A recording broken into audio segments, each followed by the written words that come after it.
Здравствуйте, товарищи. Welcome back to Russian Through Propaganda. We're on day 49, and today we're looking at reflexive pronouns. So we have a variety of these reflexive forms. And of course, we already know something about reflexivity because we've looked at the reflexive particle in verbs, and that sia, that little particle, we could think of it as a kind of contracted form of a larger reflexive pronoun form that would be written separately, right? That would be its own word. And that's the kind of thing we're looking at today. But we're going to start with a possessive adjective, basically svoy, which we could call the reflexive possessive adjective, meaning it expresses possession by the subject of the sentence. So let's dive into this with a poster, right, which reads, Мы выполнили норму, а вы, right, we fulfilled our quota, what about you, right? And we could supply our own caption to this to illustrate today's grammar. Он сделал свою работу, а теперь спрашивает товарища о его работе. So this guy here has done his work, and now he's asking his comrade, his buddy or whatever, about his work. Okay, now note that we can already see the difficulty in today's topic. In English, in both of these cases, we're using his, right? He's done his work, now he's asking his friend about his work.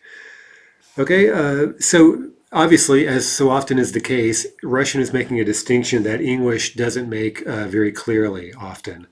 And in fact, if we think about the phrase, he's done his work, whose work is that? Well, if you really think about it, we actually don't know, right? It could be he's done his own work or he's done some other man's work, right? He's done his work. Okay, so normally, of course, we would assume that we're talking about the person's own whatever, right? He's done his work, it means his own work. But we're just pointing out that in terms of the grammatical form in English, it's ambiguous ultimately, right? In Russian, that's not going to be the case. Okay, so let's introduce these reflexive possessive pronouns, or again, we could call them possessive adjectives, right? Basically, they're adjectival, but they can stand alone as a pronoun, right? Stand in place of a noun. Svoy is reflexive because it refers back to the subject of its sentence or clause, right? So generally, we can think of svoy, we can translate it as one's own, his own, her own, my own, their own, right? It would just depend on the subject of the sentence, right? So we have in Russian only one form. It would work for all genders, all numbers, right? Svoy, that declines like moy and tvoy, and it expresses possession by the subject of its clause. So let's look at the question now is when do we use svoy? Right, well, we can use it when the subject of the clause is the possessor, right? So this is kind of hard to express this neatly, but look at the example. Я читаю свою книгу. Okay, я is the subject, obviously. And we want to express the idea that the subject is reading his or her own book, right? I'm reading my own book, my book. Okay, there we can use the reflexive particle, the reflexive adjective svoy. Я читаю свою книгу. Okay, now an addendum to that, sort of a corollary, is that svoy cannot appear in the subject. It cannot be the subject. Remember, it has to refer back to the subject, right? So you don't say things like свой брат читает книгу in the sense of my own brother or whoever's own brother is reading a book. You simply don't say that in Russian, right? So that is incorrect. Svoy cannot appear as part of the subject. Now in the book, you'll note that there is a footnote to this.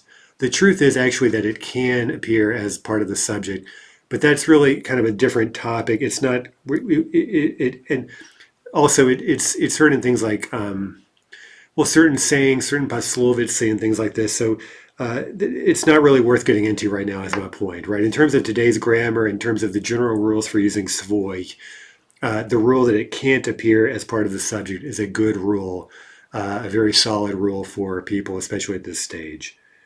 Okay, now a third thing to remember is that these rules reset whenever a new clause begins. So we're not looking sort of at a sentence by sentence level, but if we have complex sentences, right, at a clause by clause level, the svoy expresses possession by the subject of the clause, right? So for example, он знает, что мы читаем его книгу. He knows that we're reading his book. Okay, so he is the subject of the main clause, он знает, and it is that person's own book, but because his book is within a separate clause, right, that the subject of that clause is мы, right? He knows that we are reading his book. Okay, so here we couldn't use svoy because that would point back to my. That would point back to the subject of the given clause, and it would come out meaning he knows that we are reading our own book. Okay, so we've just seen just a few basic rules for how svoy is used. Right now the issue is, when do we use it? When can we use it? When do we use it? And there's kind of a lot to unpack here. It's a rather tricky topic, and by the way, it often causes enduring confusion among students. So try to look at this rather carefully. Okay, so when can we use svoy? For the first person and second person, svoy is basically optional. Preferred, but optional. Okay, so look at examples. Я люблю свою кошку. Okay, that means basically I love my cat, meaning I love my own cat, or just simply I love my cat. Now, we already know another way to say that. Я люблю мою кошку. Okay, so essentially we see here there are two ways to say really what amounts to the same thing. In these instances, we could say very generally that svoy is preferred as simply the neutral way to express this. Right? So you want to say, I love my cat, and of course you're talking about your own cat. The most common thing you'd hear would be, Я люблю свою кошку. Я люблю мою кошку is perfectly fine. It may put a bit more emphasis on the fact that it's your cat. I love my cat. Right, so it's being a little more emphatic about the possession. And again, that could come about in a number of contexts.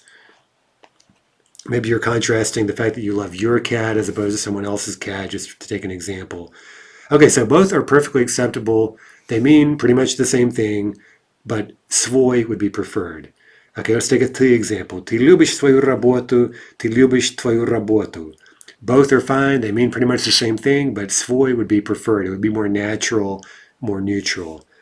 Мы, right, now first person plural. Мы любим свою работу, мы любим мы любим свою машину, мы любим нашу машину. Svoy would be preferred there. Even with imperatives, right, if we want to say, hey you, right, use a ты imperative, take your umbrella. Возьми свой зонт. Right, now that one's kind of curious because, again, we're using a ты imperative. So even though someone else is giving the command and they're saying, hey you, take your own umbrella.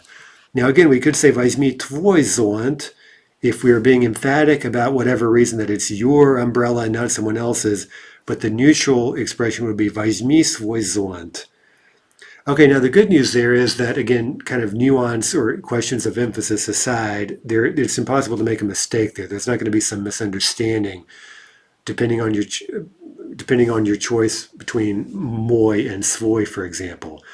When we get to the third person, things become more critical, right? You can make a mistake and say very different things based on your choice of, for example, его versus свой. Okay, so let's look at two examples here. Она любит ее мужа, or он любит его жену. Okay, so we know that grammar already, right? We know that ее means her or hers, его means his. And so these sentences look perfectly acceptable, right? She loves her husband, he loves his wife. Okay, now if we look closely at the English again, these are ambiguous actually. Whose husband, whose wife are we talking about? And one kind of fun way to think about this is, do we have a scandal on our hands, right? Is someone cheating? Do we have a scandalous love story here, right? In the English, we say she loves her husband, and we of course assume that she loves her own husband, right? We just make that assumption, even though the her, it could be some other woman's husband. He loves his wife. We assume he's talking about his own wife, but it could mean he loves another man's wife, right? The Russian here, она любит ее мужа, is perfectly clear that we have a scandal, right? That means she loves another woman's husband. Also, он любит его жену. In the Russian, that's crystal clear, no doubt about it, that he loves another man's wife. Okay, now, so how do we say, you see now the critical difference. How do we say he loves his own wife? We could talk about husband, it doesn't matter. But for the sake of example, she loves her own husband, he loves his own wife. There we need svoy, right? So it's in the third person, that third person singular or plural, that this distinction is critical, right? And so again, indeed, она любит своего мужа, that Russian makes very clear that she loves her own husband, and он любит свою жену makes very clear he loves his own wife. Okay, by the way, one quick thing to note is that very often Russians will simply omit any possessive pronoun because we assume that the subject, right, whoever the subject of the verb is involved with their own things, right? So we would usually just make that assumption anyway. So we've seen this already, by the way, in lots of examples. Она покупает книгу для сына. Okay, so we could start thinking, oh, is it ее, is it своего? Well, first of all, we would assume it's своего if we're talking about her own son. But all those questions aside, we just wouldn't even use a possessive adjective at all, right? We would just say для сына. She's buying a book for son, and of course, we would normally assume it's for her own son, right? Now, again, if she were buying a book for another woman's son or whatever, then we could say для ее сына. Okay, or for example, я позвонила маме. I made a call to mom. We assume, of course, that it's your own mother, and so we actually don't need either moje or svoye here. We can just omit it altogether. Okay, let's see. Let's read through some examples and just say, do we have a scandal or not? Okay, so we have to read the Russian very carefully here. Боря ужасно любит свою жену. So Borya terribly loves svoy, right? His own wife. He loves his wife. Okay, нет скандала. There's no scandal there because he loves his own wife. Number two, мой друг говорит, что Pasha любит свою жену. My friend says that Pasha loves his, again, svoy, that Pasha loves his own wife. Okay, now that's also not a scandal, right? Because remember, this resets with each individual clause. Right, so this doesn't mean that my friend says that Pavel loves the friend's own wife, right? It's that Pasha loves his own wife. Okay, number three. Игорь очень любит его молодую невесту. Uh-oh, right? У нас есть скандал, right? Igor really loves his, meaning some other guy's, young fiancée. Okay, and again, the Russian there leaves no doubt whatsoever. Четыре. Я понимаю, почему он так любит свою невесту. I understand why he so loves his bride, his fiancée, right? Okay, so there again, this resets with each new clause. So we look within the clause. I understand why he loves his own fiancée. There's no scandal there. Пять. Our friend often sees his girl, meaning his girlfriend here. Наш приятель часто видит свою девушку, his own girl, right? No scandal. They're clearly dating. Okay, officially. Okay, number 6. My sister loves her husband, right? Her own husband. There's nothing scandalous about that, I suppose. Моя сестра любит своего мужа. Number 7. Я знаю, что их тетя часто отдыхает у ее жениха. I know that their aunt often relaxes, often spends vacation, we could say, at her fiancé's place. Okay, but there's a problem. The ее makes clear that this is not the aunt's own fiancé, it's some other woman's. Okay, so this is a scandal. Number 8. Она говорит, что ее соседка очень любит своего парня. Okay, she says that her neighbor really loves svoy, right, her own boyfriend.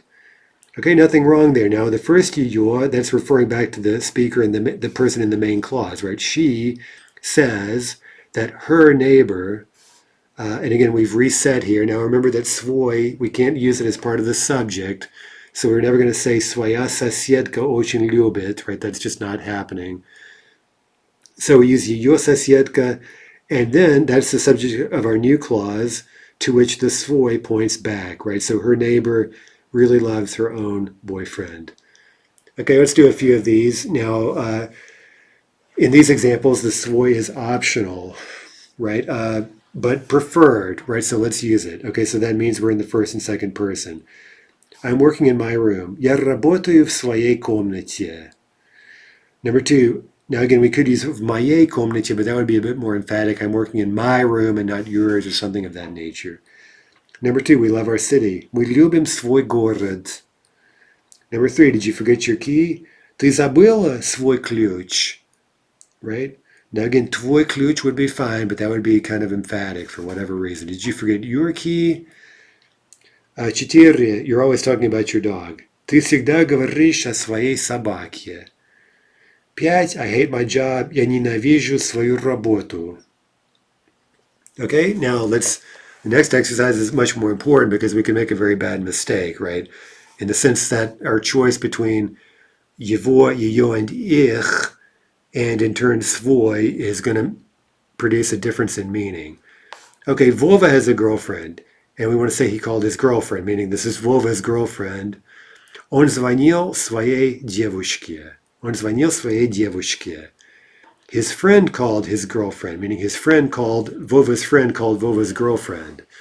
Okay, so this is not the friend's own girlfriend. This gets very complicated trying to unpack these scenarios, but again, the problem is that in Russian we have to be clear.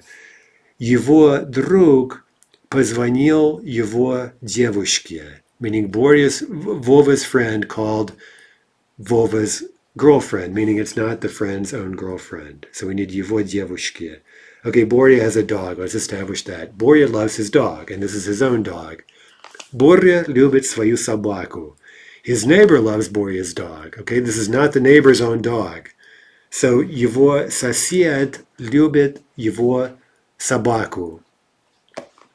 Okay, let's see, 5, they took their umbrella. They have an umbrella. This is their own umbrella. They took their umbrella. Они взяли свой зонт. Their friend took their umbrella. Okay, so it's not the friend's umbrella, it's their umbrella. Их друг взял их зонт. Okay, the next topic here is a simpler one, right? Reflexive pronouns. So basically, we have long pronoun forms, right? These are independent words, they stand alone, and they refer back to the subject, right? Now, note that explains why there's no nominative form here, right? Because the subject is going to be in the nominative, so this pronoun that refers back to that subject is going to be in some case other than the nominative, right? And it would depend on the context, of course. Right? Look at the poster. Воспитывай в себе любовь к труду. Cultivate within yourself. Right? And here we have себе. We have here an imperative form, like, hey, you, cultivate within yourself. Right? Ты is the subject, so to speak, of the imperative. And so we get the reflexive в себе. Right? Cultivate within yourself. Let's look at a few examples and see why we're using this reflexive pronoun. Мой кот увидел себя в зеркале. My cat saw itself, right? So again, the subject saw itself. This could be itself, herself, himself, themselves, etc., right? Any self, в зеркале. So there's the accusative. Мой брат думает только о себе. My brother thinks only about himself, right? About himself, right? Pointing back to the subject, брат. Okay, another imperative, возьми с собой зонт. Take the umbrella with you. Hey, you, take the umbrella with yourself. Right, с собой. So с собой can mean with myself, with yourself, with himself, with herself, etc. У меня при себе нет денег. I have no money in the presence of myself. This is maybe the literal way to translate that, meaning I've got no money on my person. Okay, certain verbs, we've talked a lot about how a lot of verbs can take the reflexive particle. And again, note the difference between the reflexive particle that we add directly to verbs and these reflexive pronouns, which are full forms that stand apart as a separate word. Certain verbs, this is much more unusual, but certain verbs are used with that full accusative form. The most common is чувствовать себя, literally to feel oneself, or as we'd say normally, to feel. Как ты себя чувствуешь? How do you feel yourself? Literally, how do you feel? Я чувствую себя хорошо. Another example, вести, повести means literally to lead or conduct oneself, however, right, meaning behavior. Ты ведешь себя нехорошо. You're behaving badly. You're behaving yourself badly. Ты будешь вести себя хорошо. Will you behave yourself well? Will you be on your best behavior? Okay, so let's talk about an egotist, an egoist, and say this guy is always worried only about himself. He loves only himself. Он любит только себя, accusative. He looks at himself in the mirror, another accusative. Он смотрит на себя в зеркале. Number 3, he thinks only about himself, prepositional. Он всегда думает о себе. 4, he wrote a letter to himself. That's going to be dative. Он написал себе письмо. 5, a rather bizarre example, obviously. 5, he behaves himself shamelessly. Okay, that's our kind of idiom, right? Just the verb. Он ведет себя бесстыдно. But he always feels good. Но он всегда чувствует себя хорошо. Okay, doing things all by yourself. This is very simple, right? Sam, sama, samo, sami. This is essentially a short form adjective, right? You see, and we have it only in the nominative, but it's used sort of in an adverbial sense, right? For example, тебе помочь, right? Literally, to help you, meaning should I help you? Want some help? Нет, я это сам сделаю. I'll do it myself, right? All by myself. Or она решила задачу сама, right? Look at the poster. Ты труд другого уважай, сам насорил, сам убирай. Hey, you respect, an imperative, respect the work of another, right? Respect another person's labor. You got dirty, you clean up, right? You made a mess, you clean it up yourself, right? Sam. And here the little girl says, ya sama, meaning nosy grandma, I'll do my homework myself, right? So she's a good little pioneer. Okay, let's translate a few simple sentences. He himself doesn't understand. Он сам не понимает. Okay, so the grammar here is very simple. They did the work themselves. Они сделали работу сами. Number 3, I do everything myself, masculine subject. Я делаю все сам. Я все делаю сам. 4, I myself don't know. Я сама не знаю. Я сама не знаю. 5, the child will do this himself. Okay, ребенок, that's masculine grammatically. Ребенок сделает это сам. Okay, last topic today, reciprocity. How do we talk about loving each other or doing something with each other, right? That kind of reciprocal expression. Here we get kind of a double pronoun. We get sort of a doubling of basically the word drug, which we know can mean friend. Its more basic meaning is another, and we've seen that with the adjective другой, right, which means another, a different. Okay, so we basically just repeat that, and we put little case endings on it, which look like noun endings, right, and we get our reciprocal pronouns, basically. So look at these examples. Мы хорошо знаем друг друга. We know each other well. Right? So drug, druga, and you see it's that second form that's taking the whatever the case ending, right? In this case, it's like an animate accusative. We always help each other. Мы всегда помогаем друг другу. There's our dative. Okay, the other examples would involve almost always a preposition, I think, right? If we use a preposition, that'll usually come in between the two drugs. Right, and as we might expect, only the second one is changing, right, showing the case ending. It's serving as the object of the preposition. Они смотрели друг на друга, right, they looked at each other, they looked at one another. Мы не можем жить друг без друга, we can't live without each other. Мы привыкли друг к другу, right, we've gotten used to one another. Они часто думают друг о друге, right, about each other. Мы ходили в театр друг с другом. Right, with one another. Again, there we could simply say вместе to mean we went to the theater together. Okay, let's translate a few of these. We just need to think about what case we need. They really love each other. Okay, that's going to be accusative. Они очень любят друг друга. Number 2, they always talk about each other. Or plus the prepositional. Они всегда говорят друг о друге. 3, they can't live without each other. Они не могут жить друг без друга. 4, they always help each other. Они всегда помогают друг другу, right? Dative, without a preposition. 5, they understand each other, accusative. Они понимают друг друга. Number 6, they believe each other. That verb requires the dative. Они верят друг другу. 7, they've gotten used to each other. Они привыкли к, right, which requires the dative. Они привыкли Они привыкли друг к другу. Number 8, they travel to visit each other, right, again with к. Они ездят друг к другу. 9, they give each other money. Они дают друг другу деньги, right, dated there, indirect object, right. 10, they tell each other the truth. Again, indirect object. Они говорят друг другу правду. 11, they know everything about each other. Or, again, они все знают друг о друге. They often see each other. Again, accusative. Они часто видят друг друга.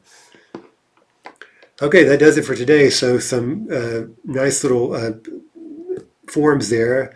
A little bit tricky, but hopefully not too bad. But again, really try to nail down the difference between using svoy and using one of those other third person possessives, because that's it's a very important distinction, and it's one that people often are confused about for some time, right? So give that the attention it deserves.